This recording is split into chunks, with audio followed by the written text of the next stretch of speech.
एक बार एक नौजवान लड़का एक किसान के पास जाता है और बोलता है कि मुझे आपकी बेटी बहुत पसंद है और मुझे उससे शादी करनी है। तब किसान ने कहा कि कोई बात नहीं, अगर आपको मेरी बेटी से शादी करनी है तो आप कर लीजिए, मुझे कोई प्रॉब्लम नहीं है, बट उससे पहले आपको एक परीक्षा पास करनी होगी। लड़के ने कहा कि कोई बात नहीं, आप बताइए कौन सी परीक्षा पास करनी है। तब उस किसान ने कहा कि कल तुम हमें शाम को गांव के बाहर मिलो। मेरे पास 3 बैल हैं, मैं एक एक करके तीनों बैल को तुम्हारे पास छोड़ूंगा और तुम्हें उन तीनों बैलों में से किसी एक बैल की पूंछ पकड़नी होगी, और अगर तुम ऐसा कर पाते हो तो मैं अपनी लड़की की शादी तुम्हारे साथ कर दूंगा, मुझे कोई दिक्कत नहीं है। अब लड़का अगले दिन शाम को गांव के बाहर मिलता है। गांव के सारे लोग इकट्ठा हुए हैं और सभी लोगों के सामने किसान ने अपना पहला बैल छोड़ा। अब वो लड़का बैल से थोड़ी ही दूरी पे खड़ा है। वो देख रहा है कि जो बैल आ रहा है उसकी तरफ, वो काफ़ी मोटा और तगड़ा है, देखने में भी काफ़ी गुस्सैल लग रहा है।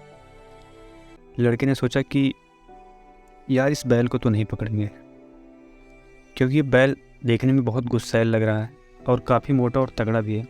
ऐसा करते हैं कि इसे जाने देते हैं और अगला बैल जो आएगा हम उसे पक्का पकड़ लेंगे। ये सारी बातों को सोच करके वो उस बैल को जाने देता है। अब किसान अपना दूसरा बैल छोड़ता है।